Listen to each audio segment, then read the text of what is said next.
Pemirsa, apa kabar? Mari kita ikuti Warta Berita PTS tanggal 24 Februari. Di Tainan kemarin sore, polisi terlibat aksi kejar-kejaran dengan seorang pengemudi truk yang menolak pemeriksaan dan melarikan diri sambil membawa 5 anak kecil. Truk akhirnya tertabrak di persimpangan. Polisi menemukan narkoba di lokasi, sementara kelima anak kecil mengalami luka dan dilarikan ke rumah sakit. Sirene polisi meraung, namun truk kecil di depan justru melaju kencang untuk melarikan diri. Di sebuah persimpangan, truk tersebut ditabrak sedan dari samping hingga terpental dan berhenti setelah menabrak tiang listrik. Aksi kejar-kejaran ini terjadi pada tanggal 23 di wilayah Tainan. Seorang pria yang memiliki narkoba jenis etomidate diduga mengemudi di bawah pengaruh narkoba, menolak pemeriksaan dan mencoba kabur sehingga terjadi kecelakaan di persimpangan. Akibat insiden ini, kelima anak di dalam kendaraan terluka dengan korban termuda berusia 4 tahun. Kasus ini telah dilimpahkan ke Kejaksaan Distrik Tainan untuk diselidiki atas dugaan pelanggaran undang-undang narkotika dan membahayakan keselamatan publik.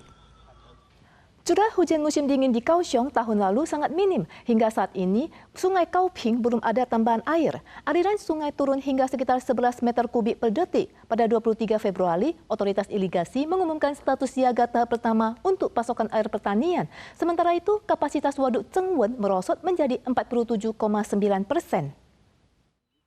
Curah hujan minim di Kaohsiung pada musim dingin tahun lalu menyebabkan permukaan air waduk Akong Tien merosot hingga 52,5%. Aliran sungai Kaoping yang juga tidak mendapatkan asupan air hujan tahun ini turun menjadi sekitar 11 meter kubik per detik. Tanggal 23, kantor manajemen Kaohsiung mengumumkan konsumsi air irigasi memasuki tahap siaga pertama. 现在呢，是供5天停3天，我们也在配合一些民生跟工业的用水，大家做最佳化的配置。 Ditjen Irigasi mengaktifkan fase pertama untuk irigasi rotasi tanaman padi dan memasok sumber daya air dari cabang Nansui. Akibat curah hujan minim dan irigasi sektor pertanian, cadangan air waduk Chengwen di Tainan turun menjadi 47,9%. Di antaranya, cadangan air waduk Renyitan berada di level terendah, sekitar 41,3%. Sedangkan waduk Mutan memiliki cadangan air tertinggi, yakni 76,2%.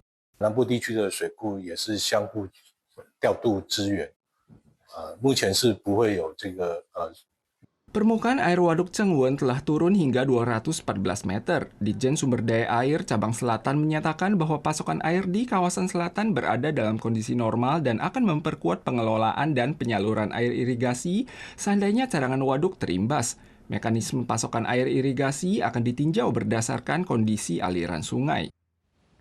Setelah Mahkamah Agung Amerika Serikat membatalkan kebijakan tarif resiprokal Trump menggunakan dasar hukum lain untuk memperlakukan tarif global sebesar 15%. Sejumlah negara pun sibuk melakukan antisipasi. Taiwan baru saja mencapai kesepakatan dengan Amerika Serikat mengenai pembebasan tarif untuk 2072 produk ekspor menjelang Imlek, namun pelaku usaha khawatir akan adanya perubahan. Menanggapi hari ini, Yuan Eksekutif menyatakan bahwa 1.735 jenis produk telah tercantum dalam perjanjian perdagangan resiprokal dan tidak akan terpengaruh oleh perubahan kebijakan di masa mendatang. Kebijakan tarif Donald Trump dinyatakan tidak sah, maka ia menggunakan pasal 122 UU Perdagangan untuk mengenakan tarif 15% pada komoditas global. Banyak yang khawatir bahwa kesepakatan tarif 15% non-kumulatif yang dicapai Taiwan dengan status negara paling disukai akan terpengaruh akibat perubahan ini dan berdampak pada industri Taiwan. Wakil Perdana Menteri Cheng Li-chun menyatakan Amerika awalnya membebaskan pajak bagi 2072 produk Taiwan. 1.735 diantaranya tercantum dalam perjanjian dan tidak dapat diubah oleh perintah eksekutif. 目前的判决无涉232条款，所以 MOU 里面所取得的最惠待遇是不会变动的。 Menteri Perekonomian menyatakan 1.811 produk yang semula dibebaskan dari pajak kini berkurang menjadi 1.367 produk dengan dampak signifikan pada industri kimia, tekstil, dan pakaian jadi serta peralatan dan mesin transportasi.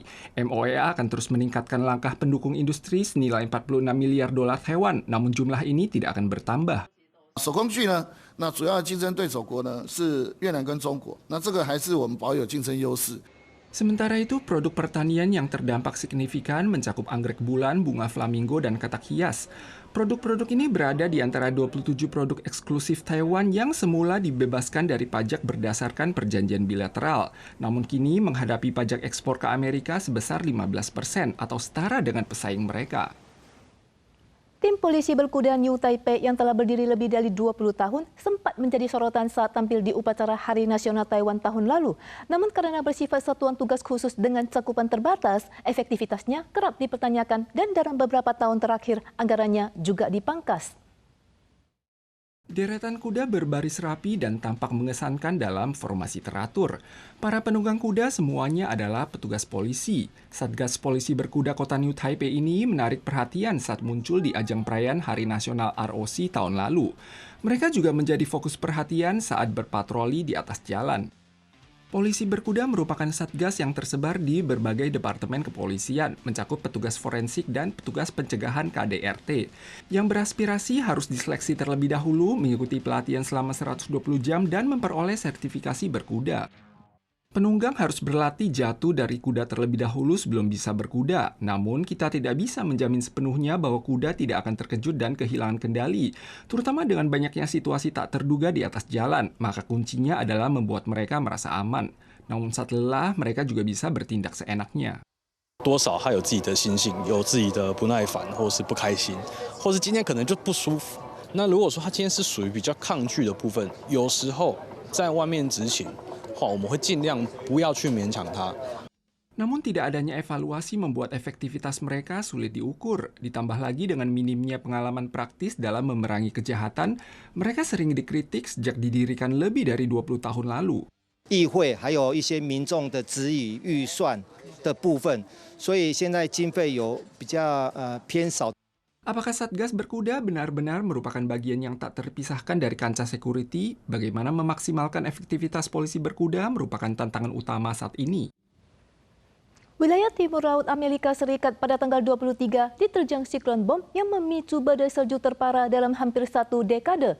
8 negara bagian dari Maryland hingga Maine termasuk kota New York menetapkan status darurat. Ketebalan salju di Central Islip Long Island mencapai hampir 80 cm dan lebih dari 500.000 rumah tangga dan lapak usaha mengalami mati listrik. Selain itu juga terdapat lebih dari 7.400 penerbangan dibatalkan. Badai salju dengan intensitas tinggi yang diperkuat angin kencang melanda Amerika Serikat. 8 negara bagian termasuk Massachusetts dan kota New York menetapkan status darurat dan memberlakukan pembatasan perjalanan. Karena kondisi jalan berbahaya, jalan tol utama Massachusetts membatasi kecepatan hingga 40 km per jam. Ketebalan salju sempat mencapai 91 cm di sejumlah kota dan Boston mengumumkan penutupan sekolah. Pertunjukan Broadway pada Senin tanggal 23 dibatalkan. Tumpukan salju di Central Park mencapai sekitar 50 cm, sementara di beberapa wilayah Brooklyn dan Queens sekitar 51 cm. Cuaca ekstrim menyebabkan penutupan jalan dan penghentian layanan kereta api. Hingga tanggal 23 sore, sekitar 7.400 penerbangan dibatalkan dan 2.300 lainnya mengalami penundaan. Lebih dari 500.000 rumah tangga mengalami mati listrik, terutama di Massachusetts dan New Jersey. Para pemirsa sekalian, sekian Warta Berita dari PTS. Kita jumpa lagi di lain kesempatan. Sampai jumpa.